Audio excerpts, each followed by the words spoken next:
Thank you, Greg. And we've gotten to know the families who have the survivors of July 16th, 2015. As we've gotten to know them, we've learned more about the families, but we're still piecing together the details of what happened on that day nearly a year ago.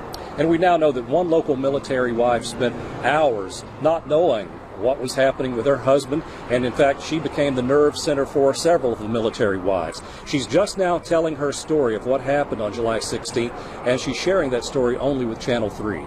Let's go to Eyewitness News reporter Sarah Sidery for Kelly Cotton's story. David and Cindy, Kelly Cotton, as you mentioned, is a local military wife, and she has become best friends with some of the women who lost their husbands on July 16th. She tells us that sometimes they laugh, sometimes they still cry, but are forever bonded by what happened on that day. And I kept texting my husband, like, where are you? What's going on? You know, I have the TV on now. Please just tell me something. The morning of July 16th was a blur for Kelly Cotton.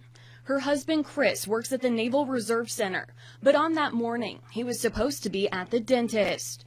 After news broke of the shooting, he wasn't answering his phone. Finally, I got a text, and all it said was, I'm okay. At that time, details were still limited, so Kelly started calling friends, checking in with other wives whose husbands worked at the Reserve Center, trying to piece together what was happening. Then it was the question of, have you heard from your husband? Have you gotten a text? Have you gotten a phone call? She talked to Lori Wyatt first, wife of Staff Sergeant David Wyatt. She told me that she had gotten a notification on her phone that David had made a 911 call, and she hadn't heard anything. Then it was Sergeant Carson Holmquist's wife, Jasmine.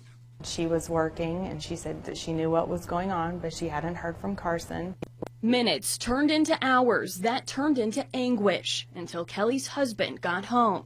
By that time, he told her 4 Marines and a sailor were killed. And I can just very distinctly still remember his face, and I said, what happened? And he said, they're my men, and they're gone.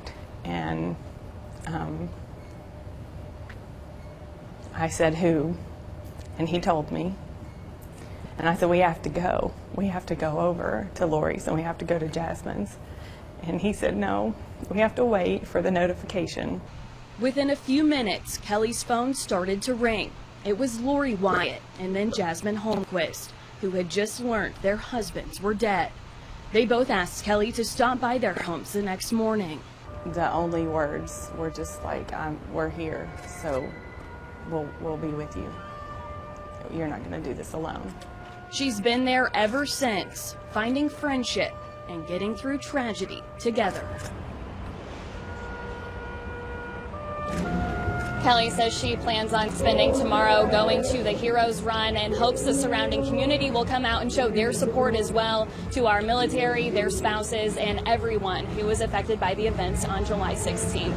Reporting live from downtown, Sarah Sidery, Channel 3 Eyewitness News. David and Cindy, back to you. All right, thank you, Sarah. She's, by the way,